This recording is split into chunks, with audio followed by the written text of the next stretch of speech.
Queste persone si trovano con la ruspa fisicamente dentro nel giardino di casa senza aver visto un euro. Bene, allora, no skate, no campi.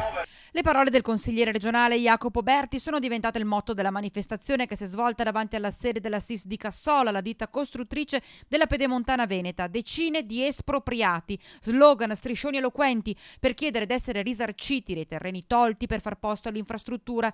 E se la questione non deve aver colore politico, la politica oggi deve fare la sua parte. Noi siamo qua per fermare prima di tutto un furto, fermare un furto che stanno subendo queste persone che pagano le tasse, cittadini per bene veneti, veri lavoratori a cui vengono calpestati i loro diritti. E allora da settimana prossima, da lunedì, dentro in regione con loro per fermare questo scempio.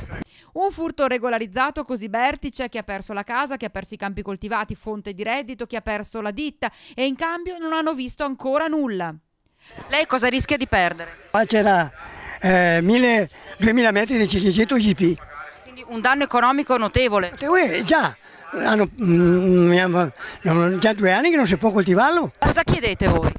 Chiediamo che prendere i soldi e prendere i soldi in una maniera equa, perché non è giusto questo esproprio.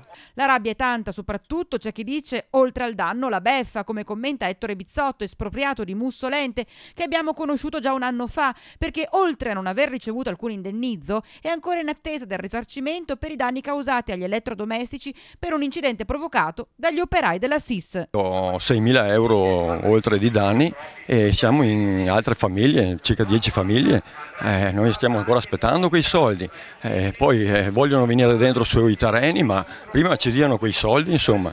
E a confermare la necessità di un'azione lontana dalla politica, per quanto fatta dai politici, anche Andrea Zanoni, consigliere regionale del PD. Il nostro dovere di rappresentante dei cittadini è quello di fare chiarezza e di chiedere alle autorità, al Presidente Zaia e agli assessorati competenti di dare delle risposte